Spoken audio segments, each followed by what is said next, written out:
ಇಂದಿನ ಕಾನೂನಿನ ಪ್ರಕಾರ ಮಹಿಳೆಯು ತಾನೇ ತಿಳಿದಿರದ ಹಲವಾರು ಕಾನೂನು ಹಕ್ಕುಗಳಿವೆ. ಮೊದಲನೆಯದು ಸಮಾನ ವಾರಸತ್ವದ ಹಕ್ಕು. ಇಂದಿನ ಕಾನೂನಿನ ಪ್ರಕಾರ ತಂದೆಯ ಆಸ್ತಿಯಲ್ಲಿ ಮಗನಿಗೆ ಇರುವಷ್ಟು ಹಕ್ಕು ಮಗಳಿಗೂ ಇದೆ. ಮಗಳು ಮದುವೆಯಾಗಿದ್ದಾಳೆ ಅಥವಾ ಮದುವೆಯಾಗಿಲ್ಲವೇ ಎಂಬುದು ಇಲ್ಲಿ ಮುಖ್ಯವಲ್ಲ. ಎರಡನೆಯದು ದತ್ತು ಪಡೆದುಕೊಳ್ಳುವ ಹಕ್ಕು.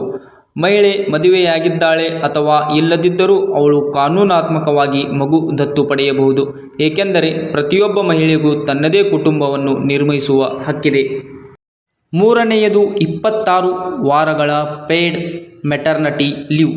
ಪ್ರತಿ ಕೆಲಸ ಮಾಡುವ ಮಹಿಳೆಗೆ 26 ವಾರಗಳ ಸಂಬಳ ಸಹಿತ ಮಾತೃತ್ವ ರಜೆ ಸಿಗುತ್ತದೆ. ಗರ್ಭಿಣಿಯಾಗಿದ್ದರೆ ಮೊದಲ ತ್ರೈಮಾಸಿಕದಿಂದಲೇ ರಜೆ ತೆಗೆದುಕೊಳ್ಳಬಹುದು. ಈ ಅವಧಿಯಲ್ಲಿ ಸಂಬಳ ಕಡಿತವಾಗುವುದಿಲ್ಲ. ನಾಲ್ಕನೆಯದು 0 FIR ಹಕ್ಕು.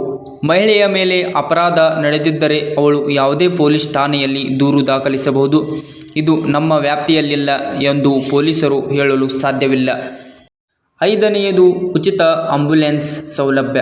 ಪ್ರತಿ ಗರ್ಭಿಣಿ ಮಹಿಳೆಗೆ ಸರ್ಕಾರದಿಂದ ಉಚಿತ ಆಂಬ್ಯುಲೆನ್ಸ್ ಸೌಲಭ್ಯ ಇದೆ. ಹೆರಿಗೆ ಸಮಯದಲ್ಲಿ ಉಚಿತವಾಗಿ ಆಂಬ್ಯುಲೆನ್ಸ್ ಬಳಸಬಹುದು. ಆರನೆಯದು ಸ್ಟಾಕಿಂಗ್ ಅಪರಾಧ. ಯಾವುದೇ ವ್ಯಕ್ತಿ ಮಹಿಳೆಗೆ ಪದೇ ಪದೇ ಕರೆ ಮಾಡುವುದು ಅಥವಾ ಅವಳ ಚಲನವಲನವನ್ನು ಅವಳ ಅನುಮತಿಯಿಲ್ಲದೆ ದಾಖಲಿಸುವುದು ಸ್ಟಾಕಿಂಗ್ ಅಪರಾಧಕ್ಕೆ ಒಳಪಡುತ್ತದೆ. ಇದಕ್ಕೆ 3 ವರ್ಷಗಳವರೆಗೆ ಜೈಲು ಶಿಕ್ಷೆ ವಿಧಿಸಬಹುದು. ಏಳನೆಯದು ಉಚಿತ ಚಿಕಿತ್ಸೆ. ಮಹಿಳೆಯ ಮೇಲೆ ಲೈಂಗಿಕ ದೌರ್ಜನ್ಯ ನಡೆದಿದ್ದರೆ ಯಾವುದೇ ಆಸ್ಪತ್ರೆಯಾಗಲಿ ಅವಳಿಗೆ ಉಚಿತ ಚಿಕಿತ್ಸೆ ನೀಡಲೇಬೇಕು. ಎಂಟನೆಯದು ಶೋಧನೆಯ ಹಕ್ಕು. ಯಾವುದೇ ಮಹಿಳೆಯನ್ನು ಪುರುಷ ಪೊಲೀಸ್ ಅಧಿಕಾರಿ ಶೋಧನೆ ಮಾಡಲು ಸಾಧ್ಯವಿಲ್ಲ.